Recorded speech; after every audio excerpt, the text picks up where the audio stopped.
میں بہک سکوں یہ مجال کیا، میرا رہنما کوئی اور ہے۔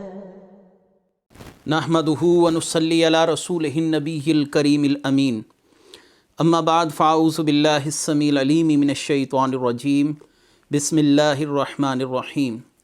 قال اللہ تبارک و تعالی فی القرآن الحکیم، ان اللہ وملائکتہ یصلون علی النبی یا ایہا الذین آمنوا صلوا علیہ وسلموا تسلیما۔ الصلاۃ والسلام علیک یا رسول اللہ وعلی آلک واصحابک یا نبی اللہ۔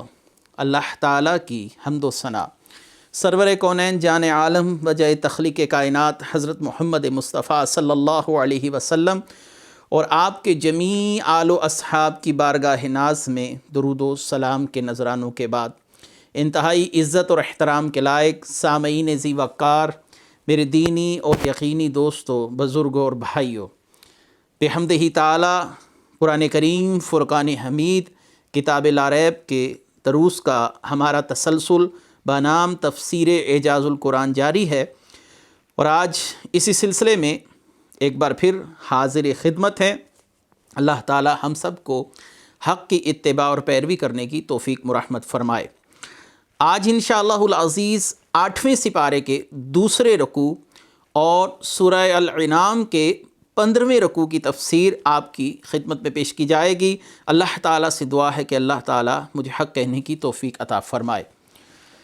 دوسرے رکوع کی پہلی آیت ہے، آیت کا نمبر 122 اور 8ویں سپارے کا دوسرا رکوع ہے۔ اللہ تعالیٰ قرآن کریم فرقان حمید میں ارشاد فرماتے ہیں، أَوَمَنْ كَانَ مَيْتًا فَأَحْيَيْنَاهُ وَجَعَلْنَا لَهُ نُورًا يَمْشِي بِهِ فِي النَّاسِ كَمَنْ مَثَلُهُ فِي الظُّلُمَاتِ لَيْسَ بِخَارِجٍ مِّنْهَا كَذَلِكَ زُيِّنَ لِلْكَافِرِينَ مَا كَانُوا يَعْمَلُونَ۔ اور کیا وہ جو مردہ تھا پھر ہم نے اسے زندہ کر دیا، اور ہم نے اس کے لیے ایک نور پیدا کر دیا جس کے ساتھ وہ لوگوں میں چلتا ہے، کیا وہ اس جیسا ہو جائے گا جو اندھیروں میں پڑا ہوا ہے اور ان سے نکلنے والا بھی نہیں؟ یوں ہی کافروں کے لیے ان کے اعمال آراستہ کر دیے گئے ہیں۔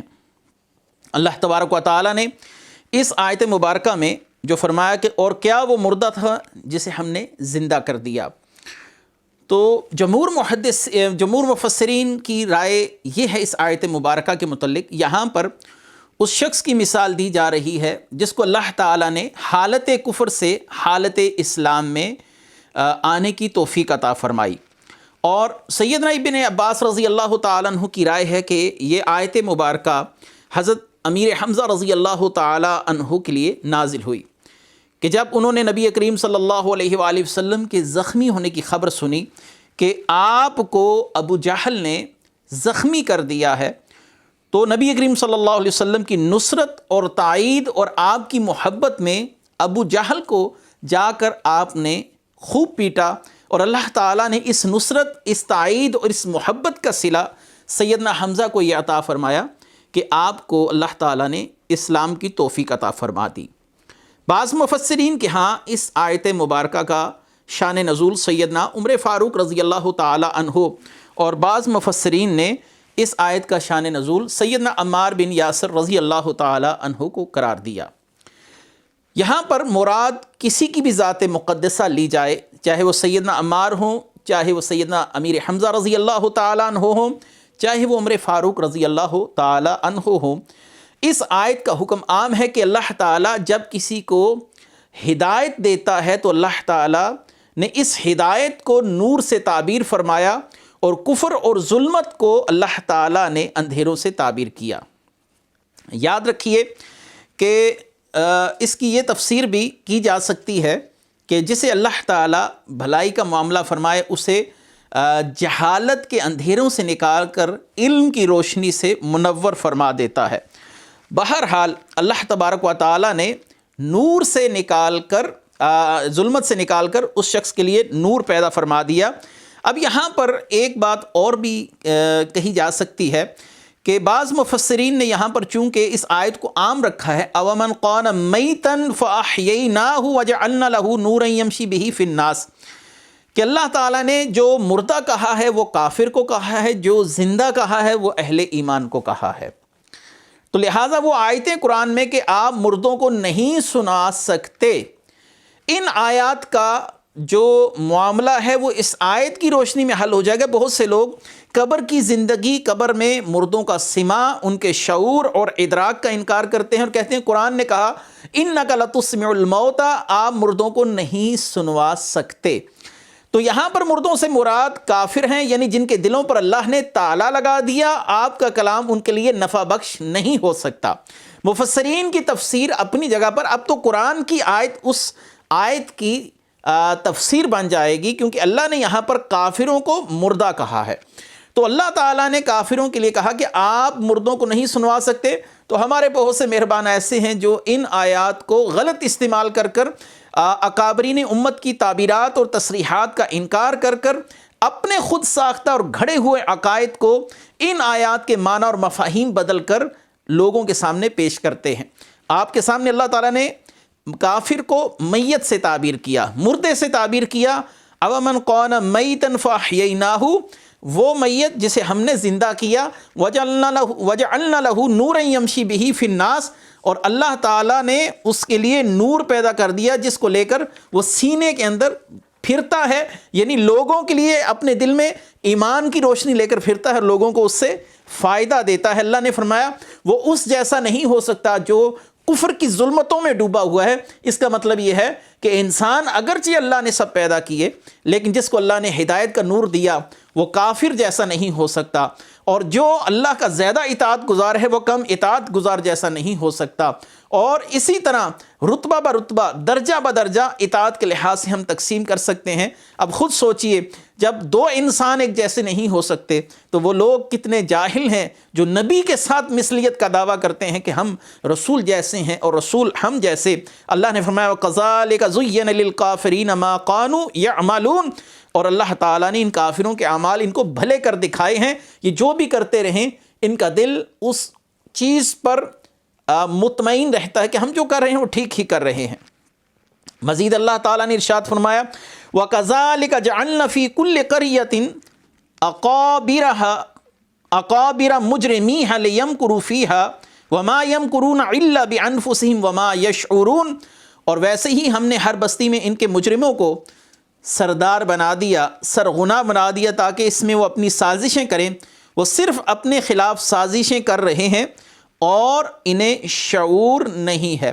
اللہ تعالیٰ نے اس آیت میں فرمایا کہ ہر بستی میں جرم کی پشت پناہی کرنے والے اس علاقے کے بڑے لوگ ہوتے ہیں۔ تو اللہ تعالیٰ حکمرانوں کو ایسا ہی بناتا ہے جیسا کہ عوام ہو۔ جیسے کہ ایک حدیث ہے کہ جیسے تم ہوگے ویسے ہی تمہارے حاکم ہوں گے، جیسے تم ظالم ہو ایسے ہی تمہارے حاکم ظالم ہوں گے، جیسے تم بدکار ہو ایسے ہی تمہارے حاکم بدکار ہوں گے۔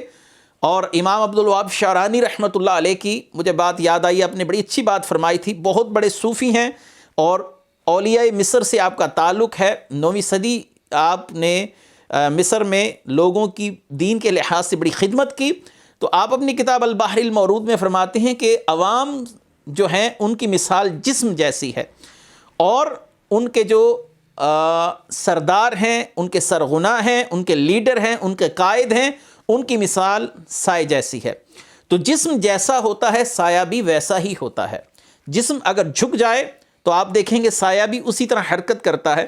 تو یہاں پر بھی اللہ تعالیٰ نے فرمایا کہ ہم نے اکابرین کو جرموں کی پشت پناہی کرنے والا بنایا، یعنی جیسے تم لوگ ہو تمہارے سروں پر بھی تم جیسے ہی ظالم اور فاسق لوگ مقرر کر دیے گئے۔ اور رسول اللہ صلی اللہ علیہ وآلہ وسلم جب کسی بادشاہ کو خط لکھتے تھے، کیسر و کسریٰ کو آپ نے خط لکھے، شاہ مصر مقوقس کو خط لکھا، تو آپ اس خط میں لکھتے تھے اگر تم نے ہدایت قبول نہ کی تو تمہارے ماتحت لوگوں کا گناہ تمہاری گردن پر ہوگا، کیونکہ ایک انسان اپنی رعیت پر بادشاہ ہے، ذمہ دار ہے، تو عوام کی فلاح و بہبود ہو یا عوام کا بگڑ جانا، اس کا سارا معاملہ اس کے سردار پر موقوف ہے۔ اب گھر کا کوئی سربراہ اگر برے کام کرے اور اس کے دیکھ کر اس کی نچلی جو رعیت ہے اس کے گھر والے ہیں وہ برے کام کریں تو ان کے برے کام کرنے کا بھی سوال اسی سردار اور اسی سرغنہ سے کیا جائے گا، ہر شخص سے اس کی رعیت کے متعلق سوال کیا جائے گا۔ تو لہٰذا اللہ تعالیٰ نے ہر علاقے میں ایسے بدکار لوگوں کو حاکم مقرر کیا جن لوگوں کے عوام بھی ظلم، بدکاری، اللہ تعالیٰ کی نافرمانی اور اللہ تعالیٰ کی اطاعت سے بھاگنے والے تھے۔ اللہ تعالیٰ نے فرمایا وَمَا يَمْكُرُونَ إِلَّا بِأَنفُسِهِمْ وَمَا يَشْعُرُونَ، اور وہ داؤ نہیں کھیلتے مگر اپنی جانوں کے ساتھ وہ یہ مکر کر کر اللہ تعالیٰ کا کچھ نہیں بگاڑ سکتے، وہ صرف خود کو دھوکہ دے رہے ہیں۔ جس نے نیکی کی اپنے فائدے کے لیے کی اور جس نے برائی کی اپنے نقصان کے لیے کی، اس سے اللہ تعالیٰ کی ذات پر کوئی فرق نہیں پڑتا۔ اللہ تعالیٰ نے مزید ارشاد فرمایا وَإِذَا جَاءَتْهُمْ آيَاتٌ قَالُوا لَن نُؤْمِنَ حَتَّى نُؤْتَ مِثْلَ مَا أُوتِيَ رُسُلُ اللَّهِ اللَّهُ أَعْلَمُ حَيْثُ يَجْعَلُ رِسَالَتَهُ سَيُصِيبُ الَّذِينَ أَجْرَمُوا صَغَارٌ عِندَ اللَّهِ وَعَذَابٌ شَدِيدٌ بِمَا كَانُوا يَمْكُرُونَ۔ اور جب ان کے پاس کوئی نشانی آئے تو کہتے ہیں کہ ہم ہرگز ایمان نہیں لائیں گے جب تک ہمیں بھی ویسا نہ ملے جیسے کہ اللہ کے رسولوں کو دیا گیا۔ اللہ اسے خوب جانتا ہے، جہاں وہ اپنی رسالت رکھے ان قریب مجرموں کو ان کے فریب اور مکر کے بدلے اللہ کے ہاں ذلت اور شدید عذاب پہنچے گا۔ یہ آیت ولید بن مغیرہ اور ابو جہل جیسے لوگوں کے لیے نازل ہوئی جنہوں نے کہا کہ رسول اللہ صلی اللہ علیہ وآلہ وسلم کو اللہ تعالیٰ نے کیوں نبوت سے سرفراز کیا؟ ان میں کیا ایسی خاص بات تھی؟ حسب و نسب کا معاملہ ہو، مال و دولت کا معاملہ ہو، یا عرب کے اندر صاحب ثروت و اعجاز ہونے کا معاملہ ہو، سرداری کا معاملہ ہو، یہ تمام معاملات ہمارے پاس تھے۔ اس کے باوجود اللہ تعالیٰ نے محمد رسول اللہ صلی اللہ علیہ وسلم کو اپنی وحی کے لیے کیوں منتخب کیا؟ اللہ تعالیٰ نے اس کا جواب کیا دیا؟ اللہ اعلم حیث یجعل رسالتہ، اللہ تعالیٰ بہتر جانتا ہے کہ اس نے رسول کس کو بنانا ہے۔ تو اس کا معنی یہ ہوا کہ جو رسالت ہے، نبوت ہے، یہ اللہ کی عطا سے ہے، کوئی کسبی معاملہ نہیں کہ کوئی شخص محنت کرے گا اور کسب کر کر وہ اللہ کا نبی بن سکتا ہے۔ یہ بات ناممکنات میں سے ہے۔ اور یہاں پر کچھ عقائد و نظریات نبوت کے حوالے سے سماعت فرما لیجئے۔ کوئی شخص جتنا مرضی درجہ اختیار کر لے، صاحب تقویٰ ہو جائے، جس مرضی مرتبے پر پہنچ جائے، وہ ولی تو بن سکتا ہے لیکن نبی نہیں بن سکتا۔ اور یہاں پر ایک بات اور یاد رکھیے جس کا تعلق عقائد کے باب سے ہے کہ جو شخص نبی سے نبوت کا زوال جانے کہ اللہ تعالیٰ نے کسی نبی کو نبوت عطا فرمائی پھر بعد میں اس سے لے لی، تو ایسا شخص کافر ہے۔ اور نبی معصوم ہے۔ ہمارا عقیدہ اور نظریہ یہ ہے کہ نبیوں کے بعد کوئی اور معصوم نہیں ہوتا۔ فرشتے اور انبیاء علیہم السلام کے لیے معصوم ہونے کی تصریحات کتب عقائد میں موجود ہیں۔ بہرحال اپنے موضوع کی طرف لوٹتا ہوں کہ اللہ تعالیٰ بہتر جانتا ہے کہ اس نے رسالت کے لیے کس کو منتخب فرمانا ہے۔ اب یہاں پر میں رد قادیانیت بھی کرتا جاؤں کہ قادیانی نے کہا کہ میں نے بہت محنت کی، محنت شاقہ کی، اور اب میں صدیقیت کے راستے سے داخل ہو کر نبوت اور رسالت کو حاصل کر چکا ہوں۔ یہ وہ بات ہے جس کی قرآن نے بڑی وضاحت کے ساتھ، بڑی صراحت کے ساتھ تصریح کر دی ہے کہ کوئی شخص بھی جتنی مرضی محنت کر لے، مشقت کر لے، اس کو نبوت اور رسالت والا معاملہ کبھی بھی نہیں مل سکتا۔ کیسے مل سکتا ہے؟ کیونکہ ایسا شخص جو کہے کہ مجھے کسبی طور پر اللہ تبارک و تعالیٰ نے نبوت عطا فرمائی، یہ قرآن کی آیت کی تردید ہے۔ کتاب ہے قادیانی کی ایک غلطی کا ازالہ اور اس کا صفحہ نمبر 4 ہے، اور روحانی خزائن کی جلد 18 اور صفحہ نمبر 208، اور یہ مطبوعہ لندن ہے۔ کہ سنیے مرزا غلام احمد قادیانی کیا کہتا ہے۔ بس وہ کہتا ہے نبوت کی تمام کھڑکیاں بند کی گئیں مگر ایک کھڑکی سیرت صدیقی والی کھلی ہے، یعنی فنا فی الرسول کی۔ بس جو شخص اس کھڑکی سے خدا کے پاس آتا ہے، اللہ تعالیٰ اسے ذلی طور پر اسی نبوت کی چادر پہنا دیتا ہے جو نبوت محمدی کی چادر ہے۔ نعوذ باللہ من ذالک۔ اللہ تعالیٰ کی پناہ مانگتے ہیں ہم ایسے عقیدوں سے کہ اللہ تبارک و تعالیٰ نے ارشاد فرمایا کہ اللہ جانتا ہے کس کو نبوت سے سرفراز کرنا ہے۔ یہ کوئی کسبی چیز نہیں جو محنت اور مشقت سے حاصل ہو جائے، بہرحال اللہ تبارک و تعالیٰ ایسے فتنوں سے محفوظ فرمائے۔ اللہ تبارک و تعالیٰ نے فرمایا سَيُصِيبُ الَّذِينَ أَجْرَمُوا صَغَارٌ عِندَ اللَّهِ وَعَذَابٌ شَدِيدٌ بِمَا كَانُوا يَمْكُرُونَ، کہ عنقریب مجرموں کو ان کے مکر و فریب کے بدلے اللہ کے ہاں ذلت اور شدید عذاب پہنچے گا۔ اللہ تبارک و تعالیٰ نے کتنا شدید عذاب دیا کہ یہ دونوں لوگ عبرت کی موت مر گئے۔ انہوں نے رسول اللہ صلی اللہ علیہ وسلم کی استطاعت پر، آپ کی قابلیت پر، آپ کے نبی ہونے پر اعتراض اٹھایا تو اللہ تعالیٰ نے ان کو مجرم کہا۔ اور یاد رکھیے کہ نبی پر جو حملہ ہوتا ہے وہ اللہ تبارک و تعالیٰ کی ذات پر حملہ تصور کیا جاتا ہے۔ اللہ تعالیٰ نے ان کو مجرمین فرمایا اور فرمایا کہ اللہ تعالیٰ نے ان کو کیسی ذلت ناک موت عطا فرمائی۔ مزید ارشاد فرمایا اللہ تبارک و تعالیٰ نے فَمَن يُرِدِ اللَّهُ أَن يَهْدِيَهُ يَشْرَحْ صَدْرَهُ لِلْإِسْلَامِ وَمَن يُرِدْ أَن يُضِلَّهُ يَجْعَلْ صَدْرَهُ ضَيْقًا حَرَجًا كَأَنَّمَا يَصَّعَّدُ فِي السَّمَاءِ كَذَلِكَ يَجْعَلُ اللَّهُ الرِّجْسَ عَلَى الَّذِينَ لَا يُؤْمِنُونَ، اور جسے اللہ ہدایت دینا چاہتا ہے تو اس کا سینہ اسلام کے لیے کھول دیتا ہے، اور جسے گمراہ کرنا چاہتا ہے اس کا سینہ تنگ، بہت ہی تنگ کر دیتا ہے، گویا کہ وہ زبردستی آسمان پر چڑھ رہا ہے۔ اسی طرح اللہ ایمان نہ لانے والوں پر عذاب مسلط کر دیتا ہے۔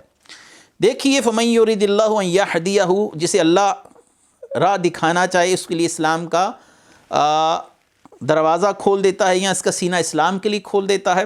یاد رکھیے کہ اللہ تعالیٰ نے ازل سے ہی اپنی مخلوق کی دو قسمیں بنائی، ایک لوگ شقی ایک سعید، اور ہر ایک کے لیے نشانیاں بنائیں جس سے اس کی پہچان ہو۔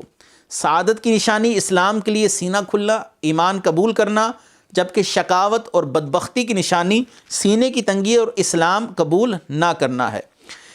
امام غزالی نے اس مقام پر بڑی اچھی گفتگو فرمائی کہ اللہ تعالیٰ نے جس شخص کو جس کام کے لیے پیدا کیا، نیکی کے کام کے لیے پیدا کیا، تو اس کے لیے نیکی کے کام کرنے کے اسباب بھی مہیا کرتا ہے اور نیکی کے کام کرنے میں آسانیاں پیدا کر دیتا ہے۔ اور جس شخص نے برے کام کرنے ہیں تو اللہ تعالیٰ اس کے لیے برے کام کرنے کو آسان کر دیتا ہے۔ دونوں کے لیے راستے آسان ہو جاتے ہیں اور وہ اپنے کام کر کر اس مطلوبہ مقام تک پہنچتے ہیں جو ان کے لیے مقدر ہو چکا ہوتا ہے۔ تو بہرحال صحابہ کرام نے رسول اللہ صلی اللہ علیہ وسلم سے اس آیت مبارکہ کی تفسیر پوچھی، یا رسول اللہ صلی اللہ علیہ وسلم یہ جو آیت مبارکہ ہے کہ جسے اللہ راہ دکھانا چاہے اس کا سینہ اسلام کے لیے کھول دیتا ہے، تو آپ صلی اللہ علیہ وسلم نے فرمایا اس سے وہ نور مراد ہے جو اللہ تعالیٰ مومن کے دل میں پیدا فرما دیتا ہے۔ صحابہ نے سوال کی یا رسول اللہ صلی اللہ علیہ وسلم اس نور کی علامتیں کیا ہیں، اس نور کی نشانیاں کیا ہیں؟ تو آپ صلی اللہ علیہ وسلم نے فرمایا اس کی 3 علامات ہیں۔ ایک یہ ہے کہ آخرت کی طرف رغبت پیدا ہوتی ہے اور انسان، دوسری نشانی دنیا سے نفرت کرتا ہے، اور تیسری نشانی موت سے پہلے اس کی تیاری شروع کر دیتا ہے۔ اور جسے اللہ گمراہ کرنا چاہتا ہے، جسے اللہ گمراہ کرنا چاہے اس کا سینہ تنگ کر دیتا ہے، بہت ہی تنگ، اس میں علم اور دلائل توحید اور ایمان کی گنجائش نہیں رہتی۔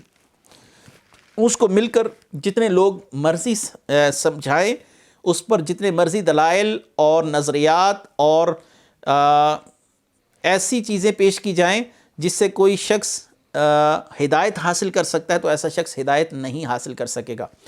حضور سیدنا فاتح قادیانیت پیر مہر علی شاہ صاحب رحمۃ اللہ علیہ نے ملفوظات مہریہ میں فرمایا کہ شقاوت 2 قسم کی ہے، بدبختی۔ ایک عارضی شقاوت ہوتی ہے، یعنی عارضی بدبختی، اور ایک ہے مستقل شقاوت، مستقل بدبختی۔ تو آپ نے فرمایا جو عارضی شقاوت ہوتی ہے، یعنی عارضی بدبختی، وہ اولیاء صالحین اور نیکوں کی صحبت سے زائل ہو جاتی ہے، جیسا کہ رسول اللہ صلی اللہ علیہ وسلم نے فرمایا ہم القوم لا یشقی بہم جلیسہم، میرے محبوب لوگ، میرے ذکر کرنے والے لوگ ایسے لوگ ہیں کہ ان کے پاس بیٹھنے والا بدبخت نہیں رہتا۔ تو اس سے مراد عارضی شقاوت ہے، اور ایک مستقل بدبختی ہے، اے محبوب صلی اللہ علیہ وسلم آپ کے پاس آنے والے بہت سے لوگ ایسے ہیں جو کہ نفاق پر اڑے ہوئے ہیں، اب رسول اللہ کی صحبت سے بھی وہ فائدہ نہیں پا رہے، تو ان کی بدبختی عارضی نہیں مستقل بنیادوں پر ہے۔ اور سینہ تنگ ہونا، نیکی کے کام کرنے میں دل کا بھاری ہونا، اس لیے کہا جاتا ہے کہ جب اذان ہوتی ہے تو بے نمازی کے دل پر اذان ہتھوڑوں کی طرح ضربیں لگاتی ہے، اس کے دل میں تنگی محسوس ہوتی ہے، اور اس تنگی کو ہی اس طرف پیش کیا گیا اس آیت کے اندر۔ اللہ تعالیٰ نے اگلی آیت میں فرمایا وَهَذَا صِرَاطُ رَبِّكَ مُسْتَقِيمًا قَدْ فَصَّلْنَا الْآيَاتِ لِقَوْمٍ يَذَّكَّرُونَ، اور یہ تمہارے رب کی سیدھی راہ ہے، بے شک ہم نے نصیحت ماننے والوں کے لیے تفصیل سے آیتیں بیان کر دیں۔ یعنی قرآن کریم، حضور صلی اللہ علیہ وسلم کی تعلیم وہ راستہ ہے جو بلا تکلف رب تک پہنچا دیتا ہے۔ رسول اللہ صلی اللہ علیہ وسلم کی اطاعت کی طرف اشارہ ہے، قرآن کی طرف اشارہ ہے۔ اللہ تعالیٰ نے قرآن میں ہی فرمایا ان کنتم تحبون اللہ فاتبعونی یحببکم اللہ، اگر تم اللہ تعالیٰ سے محبت کرتے ہو تو اتباع رسول کرو، کیونکہ جس نے رسول کی اطاعت کی اس نے اللہ کی اطاعت کی۔ تو اللہ تک جانے کے راستے ہیں رسول اللہ صلی اللہ علیہ وسلم، قرآن کریم، اولیاء صالحین، ہر وہ شے جو اللہ سے جوڑے وہ اللہ کی طرف جانے کا راستہ ہے۔ اللہ تعالیٰ نے فرمایا اور ہم نے تمہارے لیے نصیحت ماننے والوں کے لیے تفصیل سے آیات بیان کر دی ہیں۔ اگلی آیت ہے لہم دار السلام عند ربہم وہو ولیہم بما کانوا یعملون، اور ان کے لیے ان کے اعمال کے بدلے ان کے رب کے حضور سلامتی کا گھر ہے، وہ ان کا مددگار ہے۔ دار السلام کے دو معنی کیے گئے ہیں، ایک تو ہے سلامتی والا گھر یعنی جنت ہے، اور ایک ہے سلام اللہ کا نام ہے۔ تو دار السلام کا معنی ہوا وہ گھر جس کی اضافت اللہ کی طرف ہے، جیسے کہا جاتا ہے بیت اللہ، اللہ تعالیٰ کا گھر، ناقۃ اللہ، اللہ تعالیٰ کی اونٹنی، یہ بطور شرف ہے، سعادت ہے، بطور تعظیم ہے۔ اور تیسری وجہ یہ بھی ایک بیان کی گئی ہے کہ جنتیوں کو جنت میں دخول کے وقت سلام کیا جائے گا، فرشتے حور و غلمان ان پر سلام بھیجیں گے اور جنتی بھی ایک دوسرے کو سلام کریں گے، اس لیے جنت کو دار السلام یعنی سلام والا گھر کہا گیا۔ اگلی آیت مبارکہ اللہ تعالیٰ نے فرمایا یوم یحشرہم جمیعا یا محشر الجن قد استکثرتم من الانس وقال اولیاؤہم من الانس ربنا استمتع بعضنا ببعض وبلغنا اجلنا الذی اجلت لنا قال النار مثواکم خالدین فیہا الا ما شاء اللہ ان ربک حکیم علیم۔ اور یاد کرو وہ دن جب وہ ان سب کو اٹھائے گا اور فرمائے گا اے جنات کے گروہ، تم نے بہت سے لوگوں کو اپنا تابع بنا لیا، اور انسانوں میں سے جو ان کے دوست ہوں گے وہ کہیں گے اے ہمارے رب، ہم نے ایک دوسرے سے فائدہ اٹھایا اور ہم اپنی اس مدت کو پہنچ گئے جو تو نے ہمارے لیے مقرر فرمائی تھی۔ اللہ فرمائے گا آگ تمہارا ٹھکانہ ہے، تم ہمیشہ اس میں رہو گے مگر جسے خدا چاہے، بے شک تمہارا رب حکمت والا، علم والا ہے۔ دیکھیے مکلفین کے گروہ وہ دو گروہ ہیں، ایک جنات اور ایک انسان، یہ اللہ تعالیٰ کی بارگاہ میں سزا و جزا کے مستحق بھی ٹھہریں گے۔ جنت اور جہنم ان کے لیے ٹھکانہ ہے، جس نے اطاعت کی وہ جنت پائے گا، اور جس نے گناہ کیے، اللہ کی نافرمانیاں کی، شرک کا ارتکاب کیا، کفر کیا، ایسے جن ہوں یا انسان ہو، ان کے لیے اللہ تعالیٰ نے جہنم کا ٹھکانہ رکھا ہے۔ اب قیامت کے دن جب جن و انس کو اللہ تعالیٰ ان کی قبروں سے اٹھائے گا اور تمام کے تمام لوگوں کو روز محشر اکٹھا کیا جائے گا، تو یہاں پر اب ان کی آپسی گفتگو ہے کہ جنات کے گروہ تم نے بہت آدمی گھیر لیے، ان کے دوست آدمی عرض کریں گے اے ہمارے رب، ہم نے ایک دوسرے سے فائدہ اٹھایا۔ جنات ان کو گمراہ کرتے تھے، ان کے دل میں وسوسے ڈالتے تھے، وسواس ڈالتے تھے، اور بتوں میں داخل ہو کر عجیب و غریب قسم کی باتیں کرتے تھے، جس سے ان لوگوں کا اعتقاد اور اعتماد ان بتوں پر بڑھتا تھا اور لوگ شرک مرتکب ہوتے تھے۔ اب جنات نے انسانوں سے کیا فائدہ لیا؟ جنات نے انسانوں سے یہ فائدہ لیا کہ جنات کی انسان تعظیم کرتے تھے، نظر و نیاز ان کے نام پر قربانیاں دی جاتی تھیں، ان سے پناہ طلب کی جاتی تھی، ان کی پناہ میں آیا جاتا تھا۔ تو یہ تمام کے تمام معاملات باہمی تعاون کے ساتھ چلتے تھے، انسانوں کے دل میں وسواس ڈالتے تھے اور انسان ان سے مدد لیتے تھے، ان کی عبادت کی جاتی تھی، ان کی پرستش کی جاتی تھی، جیسے کہ آگے چل کر ہم سورہ سبا کی انشاءاللہ العزیز تفسیر میں اس بات پر بڑی سیر حاصل گفتگو کریں گے کہ اللہ تعالیٰ فرمائیں گے اے فرشتوں کیا تم نے انسانوں کو گمراہ کیا؟ وہ فرشتوں کے بت بنا کر ان کی پرستش کرتے تھے، اب ان کے زعم کے مطابق وہ فرشتوں کی پرستش کر رہے ہیں۔ سورہ سبا میں اللہ تعالیٰ فرماتے ہیں فرشتوں سے پوچھا جائے گا کیا یہ تمہاری پرستش کرتے تھے؟ تو فرشتے کہیں گے یا باری تعالیٰ یہ جنات کی پرستش کرتے تھے، یہ ہماری پرستش نہیں کرتے تھے، کیونکہ ان بتوں میں داخل ہو کر جنات آوازیں نکالتے تھے، ان لوگوں کا یقین اعتقاد ان بتوں پر مزید مستحکم کرتے تھے، اور لوگ ان کو خوش کرنے کے لیے نظر و نیاز، ان کے نام کی نیاز دیا کرتے تھے، اور ان کے نام پر قربانیاں دی جاتی تھیں، اور دور جاہلیت کے وہ افعال سر انجام دیے جاتے تھے کہ الامان والحفیظ۔ ہاں رہا معاملات مومنین جنات اور مومن انسانوں کا، تو اللہ تبارک و تعالیٰ نے ان کے لیے جنت کو گھر بنایا ہے۔ اللہ تعالیٰ نے جب حوروں کا ذکر کیا تو اللہ تعالیٰ نے فرمایا لم یطمثہن انس قبلہم ولا جان، حوروں کو نہ ہی چھوا پہلے مسلمان جنات نے اور نہ ہی انسانوں نے۔ تو مسلمان جنات اور مومنین جنات وہ جنت میں داخل ہوں گے، اور کافر جنات یہ انسان کے ساتھ جہنم میں داخل کیے جائیں گے۔ یاد رکھیے کہ جب انسان کوئی پیدا ہوتا ہے تو اس کے ساتھ اس کا ایک قرین یعنی شیطان جن بھی پیدا ہوتا ہے، جس کا ذکر حدیث مبارکہ میں بھی ہے، 25ویں سپارے سورہ زخرف میں بھی اس کا ذکر آئے گا انشاءاللہ العزیز۔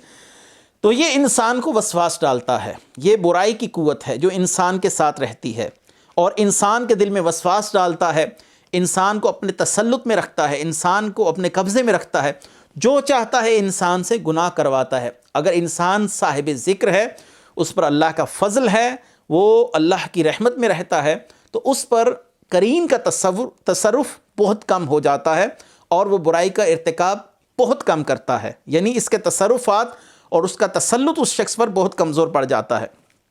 یہاں پر ایک آیت میں ایک اشتباہ آ رہا ہے، قال النار مثواکم خالدین فیہا، اور فرمائے گا آگ تمہارا ٹھکانہ، بے شک تم اس میں رہو مگر جسے خدا چاہے۔ یہ جو لفظ ہے الا ماشاء اللہ، اس کی تفسیر کیا ہے کہ جسے خدا چاہے۔